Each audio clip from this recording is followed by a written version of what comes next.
औज़ुबिल्लाहिमिनश्शैतानिर्रजीम बिस्मिल्लाहिर्रहमानिर्रहीम अल्लाहुम्मा सल्लि अला मुहम्मद व अला आलि मुहम्मद कमा सल्लैता अला इब्राहीम व अला आलि इब्राहीम इन्नका हमीदुम मजीद अल्लाहुम्मा बारिक अला मुहम्मदिन व अला आलि मुहम्मद कमा बारकता अला इब्राहीम व अला आलि इब्राहीम इन्नका हमीदुम मजीद। बारी ताला का लाख लाख शुक्र है कि उसने एक और दिन के इख्तिताम का मौका नसीब फरमाया और अगले दिन की शुरुआत की तौफीक दी। क्योंकि जिस वक्त मैं ये बैठा हूँ इस वक्त अराउंड अबाउट रात का निसफ शब जो है वो बीत चुकी है और नए दिन की शुरुआत सुबह इस काज़ब की शक्ल में नमूदार हो चुकी है। तो मेरे जहन में एक बात आई, मैंने कहा चलो मैं ये बात अपने जुमला जो मुहिब हैं, जुमला जो मेरे चाहने वाले हैं, जुमला जो मेरे सुनने वाले, उन तक मेरी बात पहुंच जाए। मैं बहुत दफ़ा ये बात कहता भी रहता हूँ, बहुत दफ़ा ये बात मैंने की भी है और बहुत दफ़ा इस बात के ऊपर जोर देकर मैंने एक बात की। मैंने कहा कि किसी भी बंदे के लिए सबसे बड़ी जो प्रॉब्लम होती है जिसको वो फेस करता है वो उसका कंफर्ट जोन होता है। मैं बारहा दफ़ा ये बात क्लासरूम के अंदर, लेक्चर रूम्स के अंदर, बार रूम्स के अंदर, अपनी महफिल के अंदर ये कह चुका हूँ कि किसी भी इंसान की, ज़ीरो की, वो किसी भी फॉर्म की शक्ल में हो, उसकी कामयाबी का सबसे बड़ा जो राज है वो क्या है? कंफर्ट जोन तोड़ना। आज मैं इस वक्त इन लम्हात में 15 से 20 मिनट के अंदर इसी बात को कंप्रीहेंड करने की कोशिश करूंगा, कंसाइज करने की कोशिश करूंगा, क्लियर करने की कोशिश करूंगा और उसको कंप्रीहेंशन की फॉर्म में लेकर जाने की कोशिश करूंगा कि how a person becomes a growth able person. कैसे एक बंदा जो है वो प्रोडक्टिव पर्सन बन सकता है, कैसे उससे प्रोडक्शन, हम ये कहते हैं कि वो बंदा जो है वो इनपुट की फॉर्म से जाकर प्रोसेसिंग और फिर वो आउटपुट देना शुरू करे। तो इसके चार मराइल हैं। हम ये समझने की कोशिश करेंगे कैसे कंफर्ट जोन का सफर जो है वो जाकर ग्रोथ जोन के सफर में जाकर इख्तिताम पजीर होता है। और बल्कि ये मैं कहूँ कि थोड़ी सी अगर बात मैंने नादानिस्तगी में उस बात की कंप्लीशन की तरफ नहीं लेकर जा सका मैं अपनी बात को, कि ग्रोथ जोन पर ख़त्म होता है, ख़त्म नहीं होता। ग्रोथ जोन पर वो प्रोडक्शन में की शक्ल में तब्दील हो जाता है। ख़त्म की बात नहीं करेंगे, कि हम यहाँ ये बात करेंगे कैसे कंफर्ट जोन जो है वो जाकर ग्रोथ जोन के सिरे पर पहुंचता है और उसके बाद वो सोसाइटी के लिए, वो अपने कुर्बो जवार के लिए, वो अपने पेरिफरेंस के लिए, वो अपने प्रेफरेंस के लिए, वो अपने क्या कह सकते हैं कि जी अपने हल्का अहबाब के लिए वो कैसे वो एक सोर्सफुल इंसान कंसीडर हो सकता है और वो कैसे वो अपने हल्का अहबाब को वो जो वसाइल प्रोवाइड कर सकता है, जिस वसाइल पर चलते हुए एक दिए से दूसरा दिया और दूसरे दिए से तीसरा दिया और फिर बिल आखिर अंधेरा छट जाता है और जो ज़ूफ़शान जो सुबह की जो रोशनी होती है वो नमूदार हो जाती है। तो कंफर्ट जोन वो सबसे भयानक मरहला है जिस मरहले में इंसान हाथ पर हाथ, जिस तरह मैंने ये हाथ पर हाथ, इंसान हाथ पे हाथ धर कर बैठा रहता है। क्या होता है जी, जब कोई बहुत ठंड होती है तो क्या करता है जी कि वो अपने आप को आराम, सुकून, सहल और अपने आप को क्या कह सकते हैं कैमोफ्लेज करने की कोशिश करता है। वो कभी हीटर का सहारा लेता है, कभी वो अपना गर्म कपड़ों का सहारा लेता है, कभी वो क्या कहते हैं जी कि कम ख्वाब के कपड़ों और ऊनी स्वेटर्स का सहारा लेता है और वो अपने आप को कैमोफ्लेज करा करके अपने आप को घर में मुक़य्यद कर लेता है, अपने घर के अंदर, अपने कंफर्ट जोन के अंदर, अपने चैम्बर के अंदर, अपने ऑफिस के अंदर वो अपने आप को वहीं कैमोफ्लेज कर लेता है। वो कहता है बस जी मुझे तो इतनी ठंड लग रही है, मैं तो ये शदीद इतनी सर्दी है, मैं इस मौसम में काम नहीं कर सकता। तो मैं बारहा कह चुका हूँ कि दुनिया का जो बेहतरीन निज़ाम तालीम है, बेहतरीन नंबर 1, वो किस मुल्क का है? वो है फ़िनलैंड का। और फ़िनलैंड में क्या होता है, यू कांट इमेजिन दैट, आप लोगों को शायद इसका आइडिया ही ना हो कि फ़िनलैंड में 6 महीने सूरज लगता है, सूरज तुलू होता है, सूरज की आबोताब सा चमकता है और 6 महीने में कमल अंधेरा होता है। लेकिन उसका निज़ाम तालीम दुनिया का नंबर 1 निज़ाम तालीम है। अमेरिका, जापान, जर्मनी, बरतानिया, ऑस्ट्रेलिया, इवन देन ये ममालिक भी उसका मुकाबला नहीं कर सके। तो हमारी तो औकात ही कुछ नहीं है ना, हम तो अपने आप को समझते क्या हैं। हम तो अगर निज़ाम तालीम की बारी या निज़ाम अदल की निस्बत देखा जाए तो नीचे से ऊपर जो निज़ाम आता है उसमें हम अल्हम्दुलिल्लाह पहले या दूसरे नंबर पर होंगे, नीचे से ऊपर। तो कहने की बात क्या है कि कैसे, हाउ इट पॉसिबल, उन्होंने इसको पॉसिबिलिटी को अचीव किया, किस लिए? सबसे पहली बात उन लोगों ने क्या किया, अपने कंफर्ट जोन को तोड़ा। हमारे यहाँ तो क्या होता है, हमारे यहाँ ये तीन निज़ाम की पार्टियां हैं, कोई कौम यूथ के पैरोकार हैं, कोई पटवारिज्म के पैरोकार हैं, कोई लड़काना के उबलते हुए गटरों से बट्टोज को तलाश करने के चक्करों में। तो लेकिन क्या है, तो इनके जो आगे औलाद है जिनको ये लीडर समझकर आगे प्रोपोगेट करते हैं, कोई कहता है जी कि हम इमरान खान के फॉलोवर हैं, अल्लाह के नबी का फॉलोवर कोई नहीं बनता। कोई कहते हैं जी कि हम मरियम नवाज के फॉलोवर हैं, कोई कहता है जी कि हम भट्टो के फॉलोवर हैं।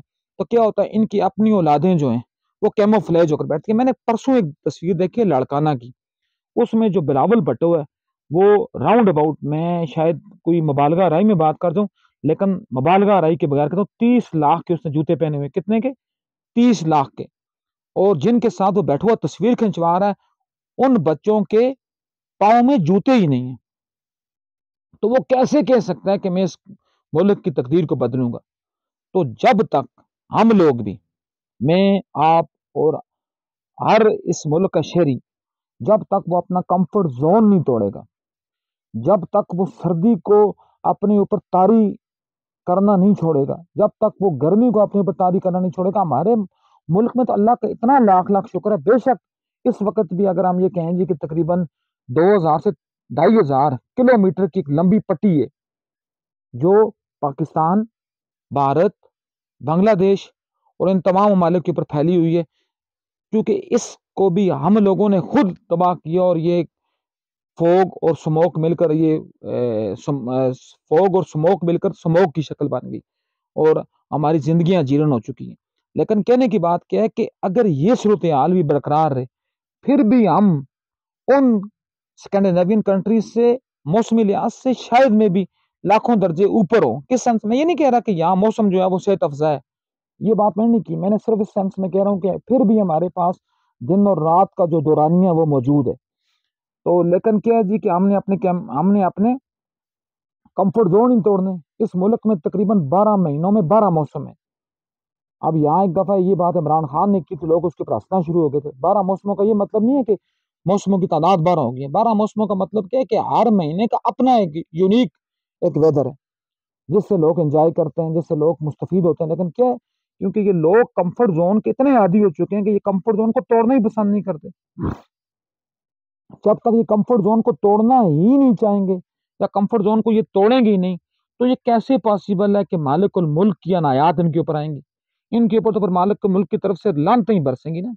इनके ऊपर तो फिर मालिकुल मुल्क की तरफ से अनायात के, बरक़ात के, फ्यूज के दरवाजे ही बंद हो जाएंगे, क्योंकि ये चाहते ही नहीं है। मैं बार कहता हूँ कि कोशिश किया करे, अल्लाह के रसूल सल्लल्लाहु अलैहि वसल्लम ने के सदके हमें रमज़ान का महीना मिला, हमें भूख प्यास की शिद्दत को बर्दाश्त करने का मादा पैदा हुआ, तो क्यों ना हम हर महीने में 3 से 4 दिन अपनी भूख बर्दाश्त करें ताकि हम कंफर्ट जोन तोड़ दें। क्यों ना हम महीने के 3 4 दिन नंगी ज़मीन पर सोएं ताकि हम कंफर्ट जोन को तोड़ दें, ताकि हमारा जिस्म इस काबिल हो जाए कि हमें कोई मुश्किल और कोई आसानी का मरहला आए तो हम उसको आसानी के साथ उससे से गुजर सकें। तो क्योंकि कोई भी वक्त, कोई बंदा भी ऐसा नहीं है जिसके ऊपर साल के 365 दिन और एक यौम के 24 घंटे एक जैसे गुजरे। हर एक के ऊपर मुश्किल और आसानी का वक्त लाजमन आता है जिससे वो ओहदा बरा होकर ही इंसानियत की मिराज पर पहुंचता है। लेकिन क्या है, लेकिन बदकिस्मती से, बदबख्ती से हमें उस चीज़ का आदी बना दिया कि बिलखुसूस हमें इन सरकारी नौकरियों का, क्योंकि ये भी प्री प्लानिंग के साथ इस सरमायादारी निज़ाम के शिकंजे में इंसान को मुक़य्यद करने के लिए ये सरकारी नौकरियां क्रिएट की गई, सरकारी तालीमी इदारे क्रिएट किए गए, सरकारी अस्पताल क्रिएट किए गए, स्कूल से कॉलेज तक का निज़ाम एक और यूनिवर्सिटीज़ तक का निज़ाम एक ढांचा एक मरबूत किया गया, ताकि इनके अंदर से वो जो अपना एक प्रोग्रेसिव जर्म्स होते हैं उनको क्या डिस्ट्रॉय कर दिया जाए। तो इसकी सबसे बड़ी डिस्ट्रक्शन की सबसे बड़ी इब्तिदा वहीं से हो सकती है कि जब हम इस कंफर्ट जोन को तोड़ेंगे, और जब ये कंफर्ट जोन हमारा टूट गया, खुदा की कसम हमारी जिंदगियों के ऊपर वो इनकलाब आएंगे, वो बातें आएंगी कि जो हमने अपने वो में गुमान नहीं सोची होंगी। और फिर ये बगैर किसी, यही जमीन जो है जिसके बारे में आज से 300 साल पहले वही गोरा, वही अंग्रेज जिसके मुल्कों में जाने के लिए हम अपनी जूतियां घिसवाते हैं, जूतियां पटखाते हैं और अपनी इज्जतों को तार तार करते हैं, वही इस सरजमीन पर आने के लिए कहते थे कि ये सोने की चिड़िया है। क्यों? क्योंकि इसकी जमीन सोना उगलती थी। हम लोगों ने वो काम छोड़, हम अपने आप को वही बात कंफर्ट जोन में लाने के लिए हमने जमीन के ऊपर काम करनी छोड़ दिया। आज कनाडा के वीजे खुलते हैं तो मैं ये मुबालगा रहे की बात करूं, अरबों और खरबों के लिहाज से तादादें शुरू हो जाती हैं वहां की वीजा अप्लाई करने के लिए। लेकिन जब वहां जाते हैं तो वो उनको कहते हैं ये पकड़ो जी बेटा, ये जमीन काश्त करो, खुद भी खाओ और इस मुल्क की प्रोडक्शन में भी अपना रोल प्ले करो। मतलब क्या कि उन्होंने अपना कंफर्ट जोन तोड़ा हुआ है। जब कंफर्ट जोन टूटेगा, जिस तरह कहते हैं ना कि जब जिंदगी की इब्तिदा होती है तो अंडा मुर्गी का टूटता है तो वहां से चूजा नमूदार होता है, जिंदगी नमूदार होती है। कोई चीज टूटेगी तो जिंदगी नमूदार होगी। तो इस तरह यहां भी जब कंफर्ट जोन टूटेगा तो जिंदगी जामद से, साकत से मुतारक की तरफ आ जाएगी। और दूसरा मरला हमारे पास आ जाएगा जो किसका होगा? फियर जोन, डर का मरला। अब डर के मरले में क्या होता है जी, ये भी मैं कहता हूँ ना, जो फियर जोन है ये भी इंसान के लिए एक अल्लाह की नियमतों में से कम नियमत नहीं है। फियर जोन में क्या होता है, इंसान को ये परेशानियां होती हैं, ये उसको अपना खलफशार उसके जहन में नमूदार होते हैं कि मैं ये कर सकूंगा या नहीं कर सकूंगा। जो नहीं कर सकने में चला जाता है उसके ऊपर ग्रोथ के दरवाजे बंद हो जाते हैं। और जो ये कहता है कि मैं ये कर सकता हूं, नहीं बल्कि मैं ये करूंगा, तो उसके लिए अल्लाह पाक ग्रोथ के दरवाजे खोलता है। इसीलिए तो कहा गया ना कि कारोबार में बरकत के अगर 100 हिस्से हों, 90 हिस्से कारोबार में और 10 हिस्से बाकी तमाम पेशों में, नौकरी, जुडिशरी, आर्मी, ज़राअत, even then each and everything, उसमें कितने हैं जी? 10 हिस्से उसके पास है और 90 हिस्से किसके पास है? कारोबार के पास। क्यों? कि उसमें प्रॉफिट एंड लॉस का जो होता है ना, इक्वल चांस होते हैं। और सूद को अल्लाह ने किस लिए कहा कि सूद जो है वो गुमराही है, सूद हलाकत है, सूद में जिल्लत है। क्यों? कि सूद में आपके पास नफे के 100% चांस होते हैं, लेकिन अल्लाह उससे बरकत दूर कर देता है। और जो भी सूदखोर होते हैं वो तबाह बर्बाद होकर उनकी जिंदगियों से अल्लाह पाक सुकून और आराम को छीन लेते हैं। और जो तजारत होती है, अगर कोई तजारत सही करे, वरना यहाँ तो ताजर जो है ये तो एक नंबर के बेईमान हैं, नौसरबाज हैं, फ्राडिये हैं, गरां फरोश हैं, जखीरा अंदोज हैं। ईच एंड एवरी जितनी बुराइयां किसी में हो सकती हैं वो सारी इनमें। कौम शोएब की हज़रत शुएब अलैहिस्सलाम की कौम शोएब पर अजाब क्यों आया था? नाप तोल में कमी करते थे।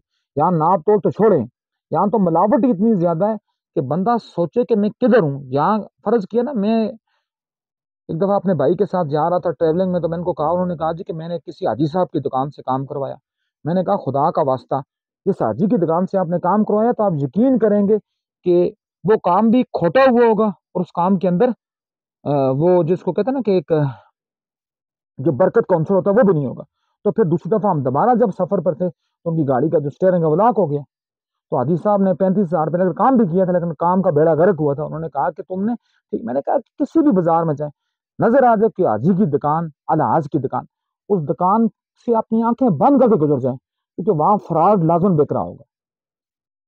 तो जिस तरह अभी की बात, आज से मेरे ना साल पहले की बात नहीं है, पेशावर में वो जो सिख था ताजर, दयाल सिंह नामी, वो पूरे बाजार से सस्ती चीजें बेचता था और सारे मुसलमान ताजरों ने मिलकर उसको मारा कि तुम रमजान के हमारे महीने के प्रॉफिट के महीने में तुम क्यों हमारी इसके ऊपर डाका मारते हो। तो वो बेचारा कत्ल भी हो गया, लेकिन इन मुसलमानों को, इनको फिर भी शर्म नहीं आई, क्योंकि ये सरकारी मजहब के पैरोकार हैं, इनको शर्म आनी ही नहीं है।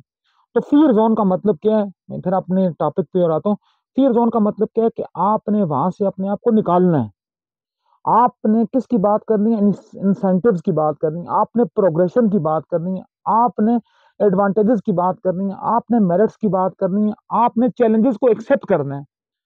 मेरे आका मौला कायनात मौला अली अलैहिस्सलाम के अजीम अजीम शान फरजंद, उनके पड़पोते जनाब इमाम जाफर सादिक अलैहिस्सलाम फरमाते हैं कि जिस तरह पहाड़ की चोटी से धुंध साफ नहीं होती, इसी तरह मोमन के सर से परेशानी साफ नहीं होती। और वो बंदा जिसको 40 दिनों के अंदर कोई परेशानी पेश ना आए, वो समझ ले कि मैं मोमन नहीं हूं, मैं मुनाफिक हूं। क्योंकि मोमन परेशानियों के बगैर होता ही नहीं है, ये परेशानियों में घिरा हुआ होता है। इसलिए जितने चैलेंजेस आए उनको एक्सेप्ट करें। इंशाअल्लाह जब आप उनसे निकलेंगे तो आप कुंदन होकर निकलेंगे। ये दूसरा मरहला है। जब इससे आप निकल गए, जब इससे सुरखरू हो गए, तो आप तीसरे मरहले में दाखिल हो जाएंगे। वो मरहला किसका आएगा?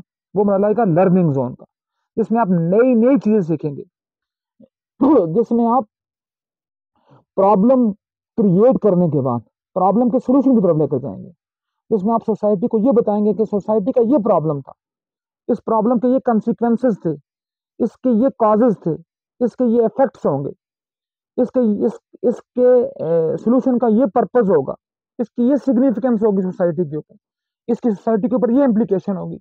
वो तब आप बताएंगे जब आप इस काबिल होंगे कि आपने अपना कंफर्ट जोन तोड़ चुके होंगे, आप अपना फियर जोन तोड़कर निकल गए होंगे किसकी तरफ? लर्निंग जोन के ऊपर। लेकिन लर्निंग आएगी कब? मैं बारहा दफा कह चुका हूं, बहुत बड़े बड़े, मैं माजरत के साथ बड़े बड़े टीचर्स को नहीं पता होता कि फर्क क्या है लर्निंग में और टीचिंग में।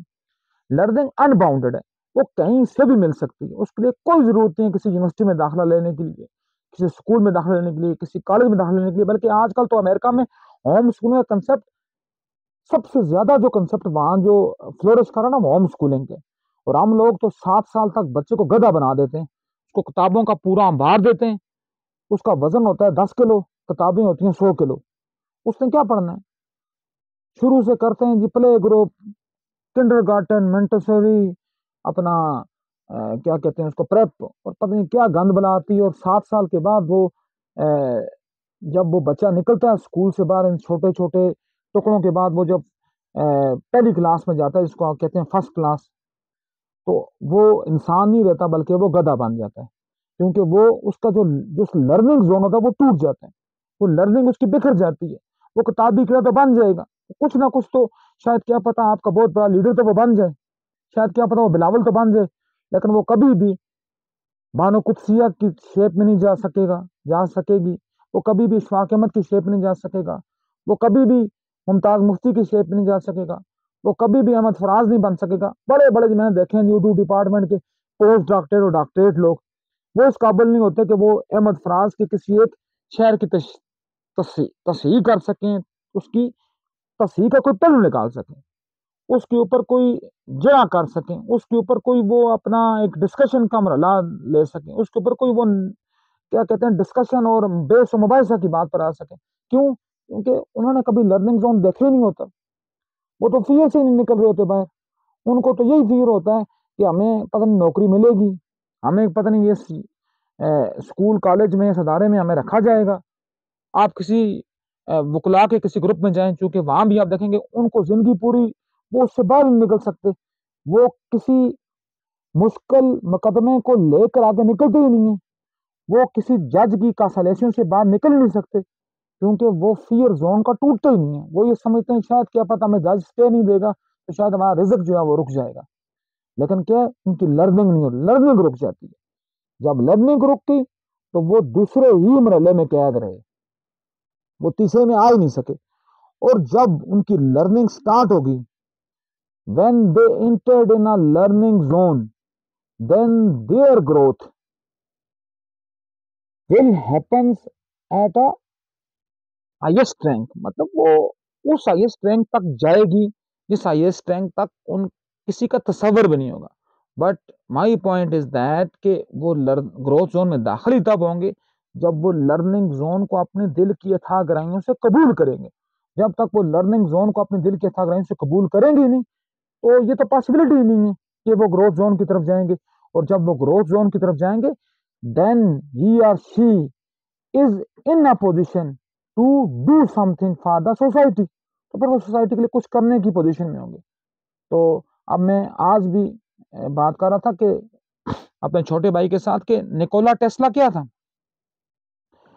उस ही के पैटेंट्स को, उस ही के राजों को, उस ही की थ्योरीज को चोरी करके एडिसन कहां से कहां पहुंचा। उस ही की थ्योरीज को चोरी करके आइंस्टाइन कहां से कहां पहुंचा। उस ही की थ्योरीज को चोरी करके अपना ये जो था क्या इसके बारे में हम कह सकते हैं जी, अपना ये थ्योरी ऑफ नथिंगनेस का जो है स्टीफन हाइकिंग, वो कहां से कहां पहुंचा। लेकिन टेस्ला को इन चीजों की फिक्र ही नहीं थी। वो चीजों को एक्सप्लोर कर रहा था, वो चीजों को सीख रहा था। वो ग्रोथ जोन का मालिक। और आज क्या है जी, आज टेस्ला का नाम आसमान के सितारों की तरह बुलंद है। और यही लोग जो चोर थे, इन्होंने बेशक इजादात अपने नाम कर ली। बेशक कहते हैं कि एडिसन जो था वो इजादात का बानी है, he is the father of invention. लेकिन लोगों को पता तो चल गया ना कि असल काम किसका था, और उसके काम को किसने एक कैमोफ्लेज करके अपने नाम के साथ इस्तेमाल किया। तो ग्रोथ जोन वाला बंदा कभी नाकाम नहीं होता। उसने उसका वो किसी ना किसी रूप में निकल जाता है। मैं फिर बात करके अपनी बात को कंप्लीट और कंपाइल करता हूँ, क्योंकि 15-20 मिनट की बात की थी और 20 मिनट से ऊपर हो गए। तो क्या है जी, वो जॉन एलिया जिनको खाने के लिए, जिनको पहनने के लिए, जिनको पीने के लिए, जिनको रहने के लिए जगह मैसर नहीं थी, खाने के लिए पैसे मैसर नहीं थे, आज उनकी जो किताबें, मैं सिर्फ दो के नाम लूंगा, लेकन और फरनूद, उनकी रॉयल्टी करोड़ों में जाती है। तो पॉइंट इज दैट के जो चीजें आपने छोड़ी हैं, मालिक कभी जिंदगी में किसी का मेहनत को जाया नहीं करता और किसी को उसका मकाम देने से वो भूलता नहीं है। इसलिए कोशिश करें कि दुनिया की तकलीफों से, उसकी गलाजतों से, दुनिया के लोगों के नेगेटिव रवैयों से, उनके हसद से, उनके बुग़्ज़ से कभी जिंदगी में अपने आप को परेशान ना करें। अपने काम में जुट जाएं। वो मालिक आपको कामयाबी देने वाला है, वही आपको कामयाबियां देगा। और लेकिन वो कामयाबियां आएंगी तब जब आपका कंफर्ट जोन टूटेगा, जब आपका फियर जोन टूटेगा, जब आपका लर्निंग जोन भी टूटेगा, जब आप उससे भी बाहर निकलेंगे, तो then you have in a position to do something for yourself, for your ancestors and as well as for your followers, plus one for the benefit of society, without race, creed, ethnicity, religion. इससे हटकर आप इंसानियत के लिए कुछ कर जाएंगे। और जब आप इंसानियत के लिए कुछ कर जाएंगे, तभी आप अल्लाह की नजर में बुलंद होंगे और लोगों की नजर में बुलंद होंगे। वरना आपका मकाम सिर्फ और सिर्फ कुएं के मेंढक जितना रह जाएगा। आप कुछ भी नहीं होंगे। आप सिर्फ और सिर्फ एक कुएं के मेंढक के लिए, कुएं के मेंढक के तौर पर दुनिया में याद रखे जाएंगे। और आपका काम सिर्फ एक होगा कि आप सिर्फ और सिर्फ दुनिया में मर्दमशुमारी के लिए क्रिएट हुए होंगे। बाकी आपका मर्दमशुमारी के अलावा कोई भी रोल नहीं होगा। तो अल्लाह पाक हमें ग्रोथ जोन से, ग्रोथ जोन में रहने का और ग्रोथ जोन से ये चीज सीखने का कि मैंने सोसाइटी के लिए कुछ करके जाना है। अगर हम ये कर गए तो हमारा मकसद पूरा हो गया। ना कर सके तो खुदा की कसम हमारा काम सिर्फ एक रहेगा कि हम दुनिया में आए, हमने दुनिया में आकर खाना शुमारी, मर्दम शुमारी का काम किया, हमें पोलियो के कतरे पिलाए गए, हमें ये अपना ये फ्रॉड कोरोना वैक्सीन की वैक्सीनेशन हमारे ऊपर की गई।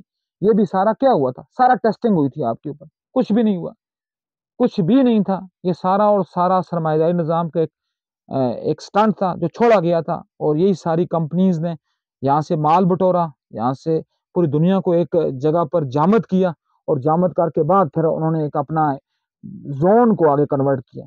दुनिया को डिजिटलाइज करने के लिए उन्होंने, मतलब क्या हुआ, उससे पहले कोई कंसेप्ट नहीं था ऑनलाइन लर्निंग का, कोई कंसेप्ट नहीं था ये अपना वेब 3.0 का। ये भी एक चूंकि लंबी बात हो जाएगी कि ये क्या बात थी और क्या बात नहीं थी। मैं सिर्फ इसी चीज पर रुकता हूँ कि जब आप इस काबिल होंगे कि आप ग्रोथ जोन में दाखिल रहे होंगे, ग्रोथ जोन में आपने